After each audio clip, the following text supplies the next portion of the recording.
Friends, જય શ્રી કૃષ્ણ. તો આજે આપણે એકદમ નવી રીતથી રાયતા મરચાં બનાવીશું. અને તમે આ રીતે મરચાં બનાવશો ને તો મરચાં તમારા 3 મહિના સુધી કડક અને સારા રહેશે. ટ્રીપ પર જાઓ ને તો થેપલા સાથે ખાવા માટે લઈ જઈ શકો છો. અને તેલ યા ખમણ સાથે તો ખાવાની ખૂબ જ મજા આવે છે. અને તમે ટ્રીપ પર જાઓ ત્યાં વેધર ઠંડુ હોય ને તો 15 દિવસ સુધી મરચાં સારા રહે છે. અમે હરિદ્વાર ગયા હતા ને ત્યારે અમે 15 દિવસ સુધી ખાધા હતા અને મરચાં સારા પણ રહ્યા હતા. તો અહીંયા આપણે લાંબા, પતલા અને ગ્રીન કલરના મરચાં આવે ને તે લેવાના છે. આ મરચાંનું અથાણું બહુ જ ટેસ્ટી બને છે. અને મરચાંને તમે લાવો ને માર્કેટથી તો એ ધોઈ અને કોરા કરી લેવાના અને પછી જ તેને સમારવાના. તો અહીં આપણે મરચાંને છે ને આ રીતે કટ કરવાનું છે. અને અહીં આપણે મરચાંના 2 ફાડા કરવાના છે અને ડીટ્યા કાઢવાના નથી. તો બધા જ મરચાં તમારે આ રીતે સુધારી લેવાના છે. અને વધારે લાંબુ મરચું હોય તો તમે તેના 2 ભાગ કરી શકો છો. તો અહીંયા બધા જ મરચાંને આપણે કટ કરી લીધા છે. તો અહીંયા આપણે 500 ગ્રામ મરચાં લીધા છે તો તેની સામે આપણે 3 નંગ લીંબુ નીચવવાનું છે.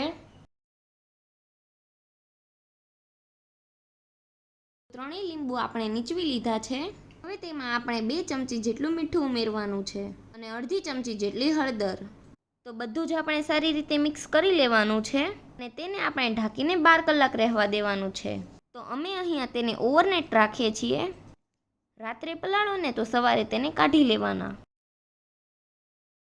તો 12 કલાક જેવું થઈ ગયું છે અને મરચાંમાં સરસ લીંબુ અને મીઠું ચડી ગયા છે. અને મરચાંમાં ઘણું બધું પાણી થઈ ગયું છે, તમે જોઈ શકો છો.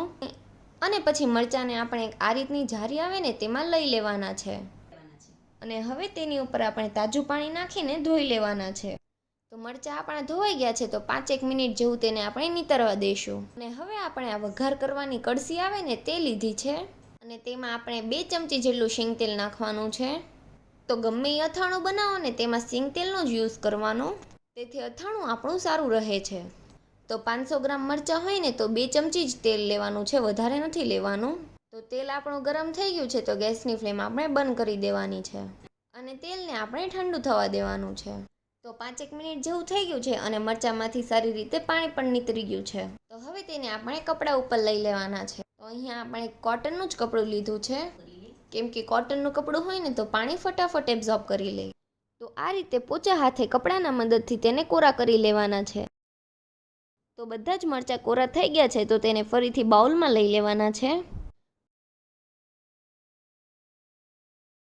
અને અહીંયા આપણે 4 ચમચી જેટલા રાઈના કુરિયા લેવાના છે. અને તેને મિક્સરની જારમાં નાખીને 2 વખત જ ફેરવવાનું છે, વધારે નથી ફેરવવાનું. તેનો આપણે એકદમ દરદરો જ બોળો રાખવાનો છે, એકદમ પાવડર જેવો નથી કરી દેવાનો. તો તમે જોઈ શકો છો કે આપણો બોળો એકદમ દરદરો જ રહ્યો છે. અને મરચાં પણ આપણે એકદમ સરસ કોરા થઈ ગયા છે, કપડાથી લૂછી લીધા ને એટલે. તો હવે તેમાં આપણે જે રાઈનો બોળો વાટીને રાખ્યો છે ને તેને ઉમેરી દેવાનો છે. અને 1 ચમચી આપણે વરિયાળી ઉમેરવાની છે. અને 1 ચમચી જેટલું ફરીથી મીઠું ઉમેરવાનું છે.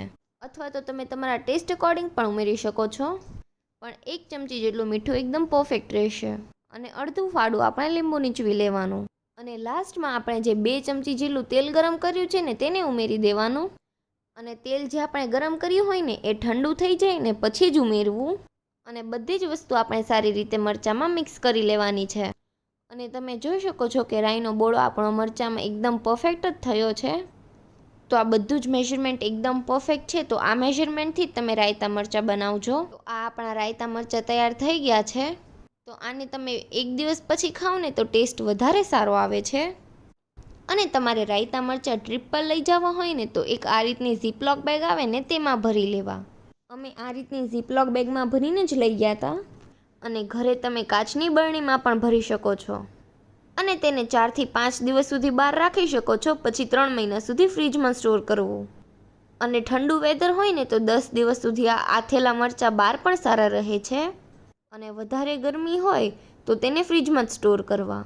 અને જો તમને અમારા રાયતા મરચાંનો વિડીયો ગમ્યો હોય તો વિડીયોને લાઇક કરજો, શેર કરજો અને અમારી ચેનલને સબસ્ક્રાઈબ કરી દેજો. અને અમને કોમેન્ટમાં પણ જરૂરથી જણાવજો. Thanks for watching.